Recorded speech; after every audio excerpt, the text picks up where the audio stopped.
Hello guys, welcome to MS blogger. मैं हूं महेंद्र सिंह। दोस्तों, इस समय मैं हूं त्रम गांव में, मैंने तमकेश्वर महादेव के दर्शन के लिए आया हूं। तो यहां आप कैसे पहुंच सकते हैं, यहां रुकने की क्या व्यवस्था है, खाने पीने की क्या व्यवस्था है और कितना खर्चा आने वाला है, ये सब हम आपको इस वीडियो में बताने वाले हैं। सामने आपको ब्रह्मगिरी पर्वत दिखाई पड़ रहा है और चलिए आपको ले चलता हूँ तमकेश्वर महाज्योतिर्लिंग के दर्शन के लिए।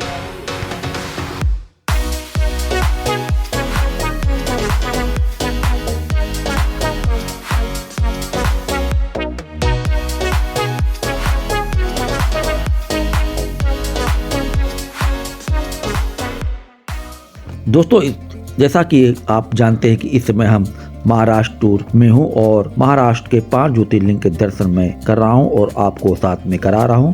तो दोस्तों, इस तरह से हमारे 11 ज्योतिर्लिंग के दर्शन हो चुके हैं और 12वां ज्योतिर्लिंग जो हम दर्शन करने के लिए जा रहे हैं वह तमकेश्वर महादेव के दर्शन के लिए जा रहा हूँ, जो नासिक से 30 किलोमीटर की दूरी पर है। तो दोस्तों, इस तरह से हम 12 ज्योतिर्लिंग के दर्शन कर लेंगे और साथ में हम परली बैजनाथ के दर्शन और औढ़ा नागनाथ के दर्शन करने के पश्चात हम इस तरह से 14 ज्योतिर्लिंग के दर्शन हम कर लेंगे। तो दोस्तों, इस समय हम आपको लेकर चल रहे हैं तमकेश्वर महादेव के दर्शन के लिए। दोस्तों, आप नासिक से सीधे टैक्सी के द्वारा या बस के द्वारा आप तमकेश्वर ज्योतिर्लिंग पहुंच सकते हैं। अगर आप मुंबई से नासिक आते हैं तो यहाँ की दूरी 150 किलोमीटर है। दोस्तों, आपको पता होगा कि नासिक जो है वो हवाई मार्ग, रेल मार्ग व सड़क मार्ग से काफ़ी अच्छी तरह से जुड़ा हुआ है।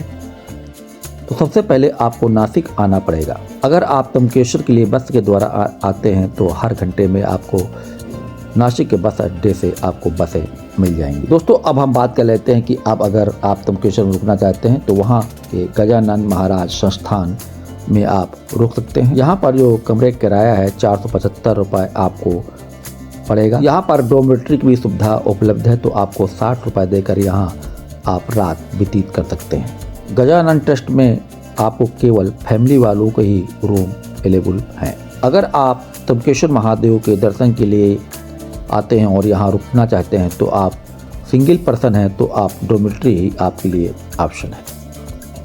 और इस गजानन आश्रम ट्रस्ट में आपको खाने की भी सुविधा उपलब्ध है। तो दोस्तों, हमने अपनी टैक्सी पार्किंग करके अब हम जा रहे हैं तमकेश्वर महादेव के दर्शन के लिए। आपको सामने तमकेश्वर ज्योतिर्लिंग का मंदिर सामने आपको दिख रहा होगा। तो कुछ ही पल में हम तमकेश्वर महादेव के दर्शन के लिए बिल्कुल मंदिर के करीब पहुंचने वाले हैं। तमकेश्वर महादेव में दर्शन के लिए 2 द्वार बने हुए हैं। जो उत्तर द्वार है वो केवल VIP जो टिकट लेते हैं वही लोग द्वार से पहुंच सकते हैं। तो सामने आपको उत्तर द्वार दिखाई पड़ रहा होगा।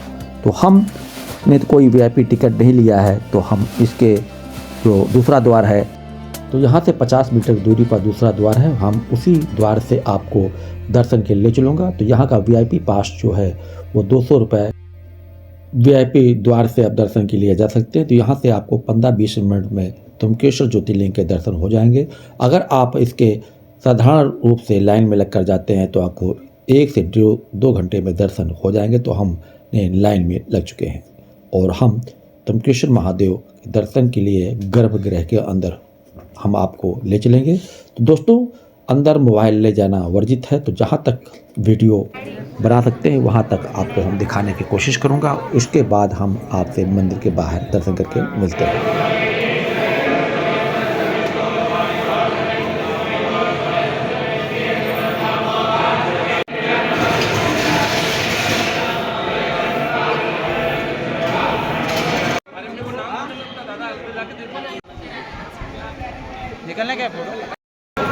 तो दोस्तों, मैं तमकेश्वर महादेव के दर्शन करके अब मंदिर के बाहर आ चुका हूँ।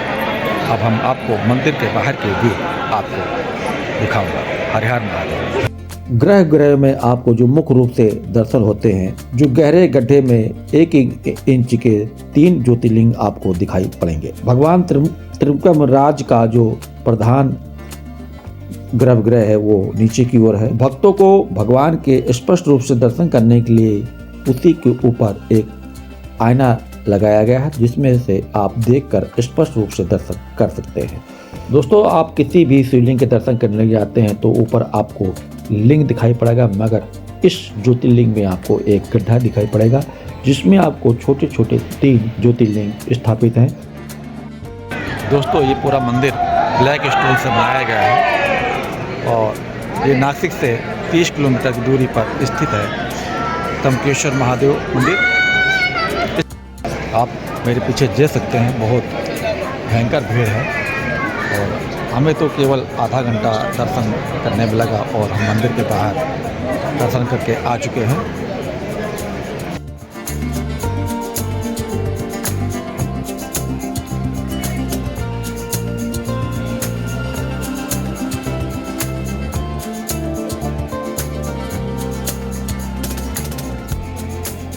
मंदिर के ऊपर शिखर पर आपको 5 स्वर्ण कलश आपको दिखाई पड़ेंगे। भगवान तमकेश्वर को जो यहाँ मूल रूप से स्थापित होने का मुख्य कारण यह है, प्राचीन समय में जो त्र्यंबकम नामक की ये जगह थी वो गौतम ऋषि की तपस्या स्थल थी। उन्होंने अपने आप को गो हत्या से मुक्त कराने के लिए गौतम ऋषि ने भगवान शिव की यहीं पर तपस्या की थी। भगवान शिव से आग्रह किया कि गंगा को यहीं अवतरित करें, तो इस तरह से दक्षिण की गंगा माने गोदावरी यहीं से उत्पन्न हुई। उसके बाद गौतम ऋषि ने भगवान शंकर से कहा, आप यहाँ पर सदा सदा के लिए विराजमान हो जाइए।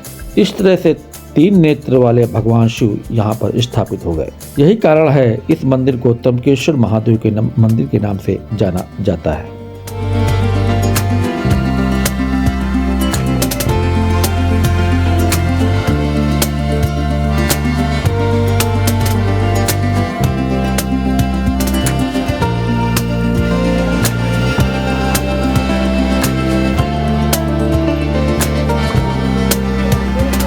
ओम नमः शिवाय, ओम नमः शिवाय, ओम नमः शिवाय, ओम नमः शिवाय।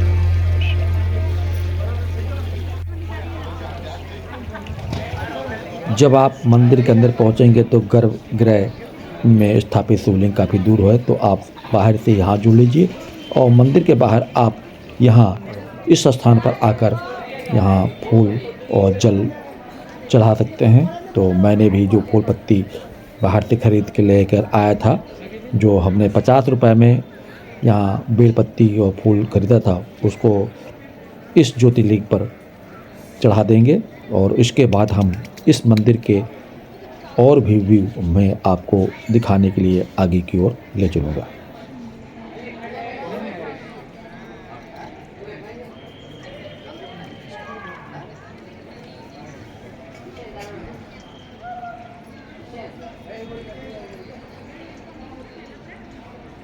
तो एक बार फिर से भगवान तमकेश्वर महादेव को बाहर से नमन करते हुए अब हम आपको बाहर की ओर माने मंदिर के अन्य व्यू की ओर आपको ले चल रहा हूँ।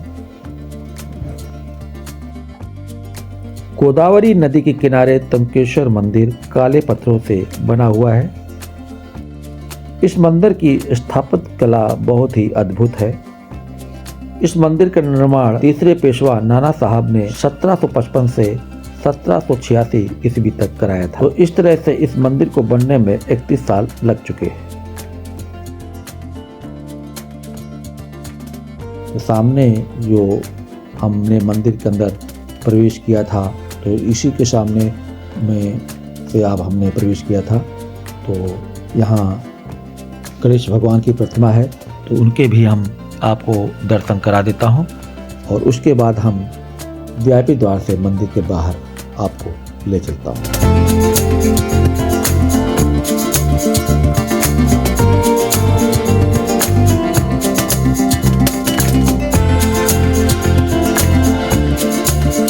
दर्शन करके मंदिर के बिल्कुल उत्तरी द्वार पर आ चुके हैं।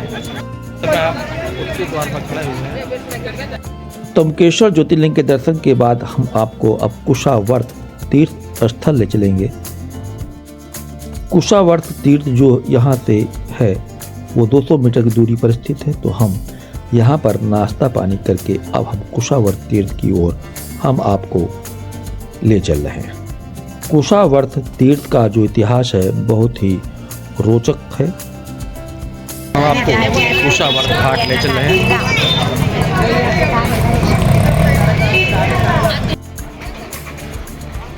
कहते हैं ब्रह्मगिरी पर्वत पर गोदावरी बार बार लुप्त हो जाती थी, तो उसको पलायन से रोकने के लिए गौतम ऋषि ने कुशा की सहायता से गोदावरी नदी को वहाँ पर बांध दिया था। उसके बाद से ही इस कुंड में लबालब जल भरा रहता है। त्र्यंबकेश्वर ज्योतिर्लिंग के बाद कुशावर्त यहाँ का दूसरा तीर्थ स्थल है और आप त्र्यंबकेश्वर मंदिर से 5 मिनट के समय में आप पैदल ही कुशावर्त तीर्थ पहुँच सकते हैं। हम आ चुके हैं कुशावर्त तीर्थ, तो यहाँ कुछ जल अपने ऊपर छिड़केंगे और यहाँ के दर्शन भी करेंगे। मुख्ता लोग यहाँ पर आकर कुशावर्त तीर्थ में स्नान करते हैं और कुछ लोग भी यहाँ मुंडन भी करवाने आते हैं। जब भी कुंभ का मेला लगता है तो यहाँ के जो बड़े बड़े अखाड़े हैं कुशावर्त तीर्थ आकर स्नान करते हैं और पूजा करते हैं। कुशावर्त तीर्थ की एक खास विशेषता यह है, जब यहाँ कुंभ का मेला लगता है, जो शैव संप्रदाय के लोग होते हैं वे लोग यहाँ कुशावर्त तीर्थ में स्नान करते हैं और जो वैश्य समुदाय के लोग होते हैं वे नासिक के राम कुंड में स्नान करते हैं, क्योंकि गोदावरी त्र्यंबकेश्वर से बहती है और नासिक के राम कुंड पर पहुंचती है। इस तरह से दोनों कुंडों को पवित्र माना जाता है।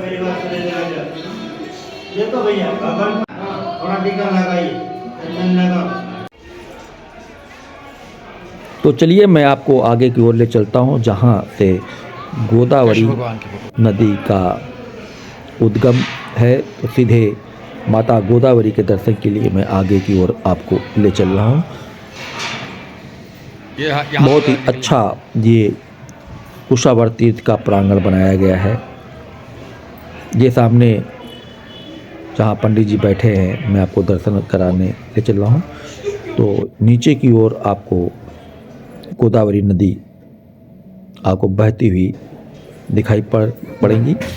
दोस्तों, बहुत से जो लोग यहाँ यात्रा के लिए आते हैं तो वो अपना स्टे नासिक में ही रखते हैं और नासिक से सुबह सुबह त्र्यंबकेश्वर ज्योतिर्लिंग के दर्शन के लिए आते हैं और पूरा दिन त्र्यंबकेश्वर घूमते हैं और शाम को फिर पुनः नासिक की ओर वापस चले जाते हैं।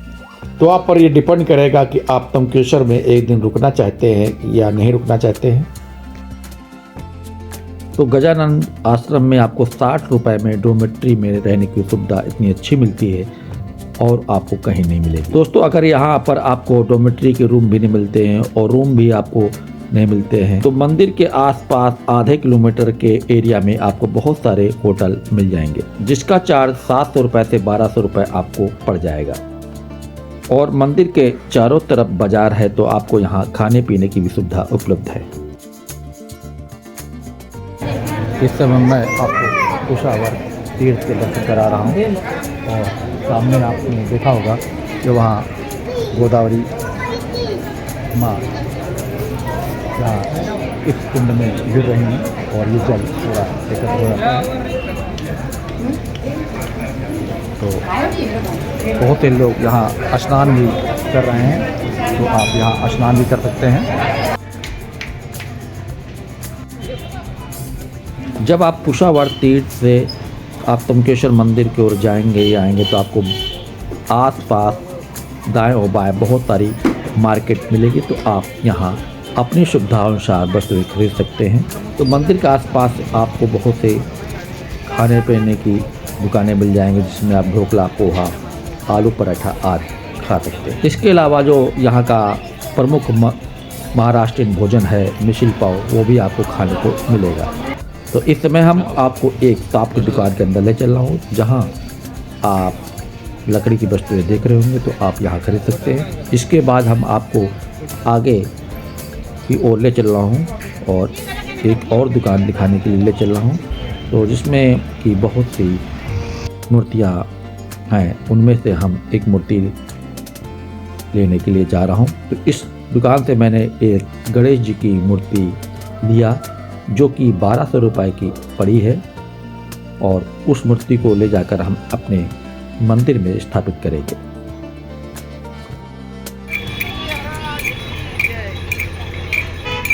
तो तमकेश्वर ज्योतिर्लिंग के दर्शन करने के बाद अब यहाँ से हम निकल रहे हैं। तो इस समय 11:15 बज चुके हैं और हम आपको जो लेकर चलेंगे बहुत ही यहाँ का तमकेश्वर मंदिर के पास ही आपको स्वामी सामर्थ का मंदिर है, तो मैं आपको दर्शन के लिए ले चल रहा हूँ।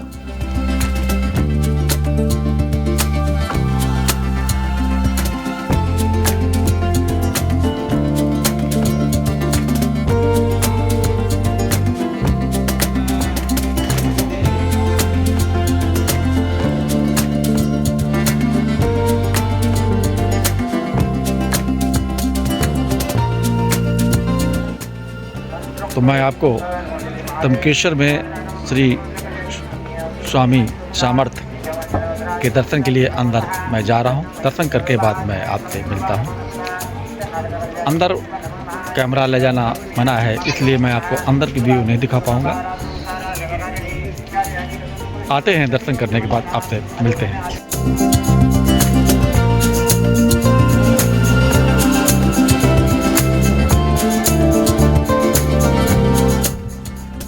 मंदिर के अंदर 4 महादेवियों की मूर्तियां भी स्थापित हैं और साथ में श्री गुरु सामर्थ जी की प्रतिमा भी बहुत विशाल लगी हुई है। तो इन्हें 3.5 महादेवी के नाम से भी जाना जाता है।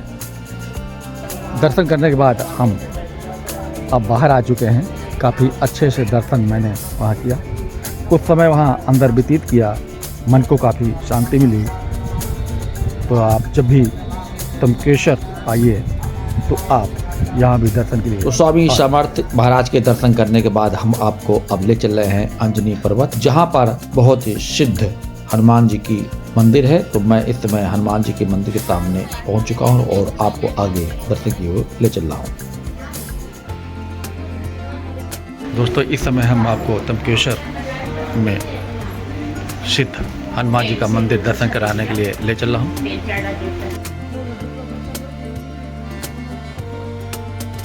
आप तमकेश्वर महादेव के दर्शन के लिए आइए तो आप सिद्ध हनुमान जी के दर्शन के लिए भी आ सकते हैं।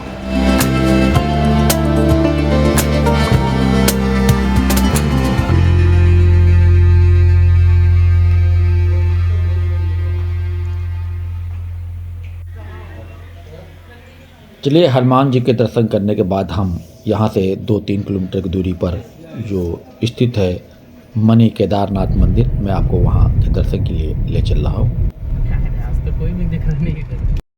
तो दोस्तों, अब हम आपको लेकर आया हूँ तमकेश्वर में स्थित मिनी केदारनाथ के दर्शन के लिए, यानी आपको हम कह सकते हैं कि नासिक का मिनी केदारनाथ।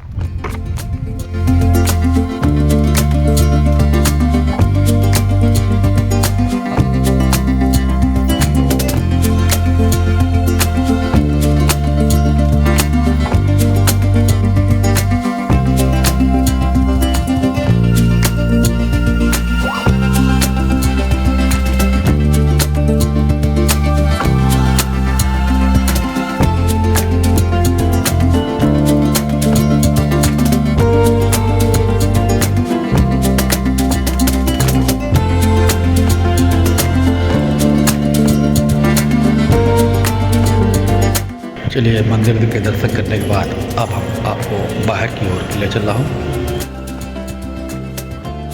चलिए, यहाँ दर्शन करने के बाद हम अब आगे की ओर चल रहे हैं।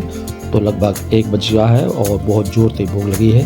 सबसे पहले हम एक होटल ढूंढेंगे और वहाँ भोजन करेंगे। उसके बाद हम नासिक और प्रस्थान करेंगे, और क्योंकि हमें अभी नासिक में पंचवटी पूरा घूमना है, तो नाश्ता पानी करके भोजन करके हम यहाँ से निकलेंगे नासिक की ओर।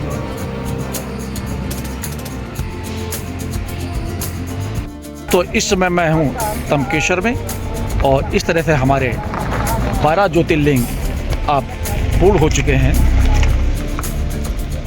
और यहीं से हम अपनी ये 12 ज्योतिर्लिंग की सीरीज यहीं समाप्त करते हैं। इस समय हम इस सीरीज में मैं आपको महाराष्ट्र टूर सीरीज में आपको 5 ज्योतिर्लिंग के दर्शन कराए हैं, जिनमें से घृष्णेश्वर ज्योतिर्लिंग, त्र्यंबकेश्वर ज्योतिर्लिंग, भीमाशंकर और पल्ली बैजनाथ और औड़ा नागराज के दर्शन कराए हैं। साथ में आपको शनिदेव के दर्शन कराए हैं और साईं बाबा के भी दर्शन कराए हैं। अगर वीडियो आपको अच्छा लगा हो तो इस वीडियो को लाइक कर दीजिएगा। अगर आपने अभी तक मेरे चैनल को सब्सक्राइब नहीं किया है तो सब्सक्राइब। दोस्तों, इस तरह से हम अपना ये वीडियो यहीं समाप्त करते हैं। मिलते हैं अपने अगले वीडियो में, जिसमें आपको हम पूरा नासिक घुमाएंगे। तो तब तक के लिए अपना ख्याल रखिएगा। हर हर महादेव।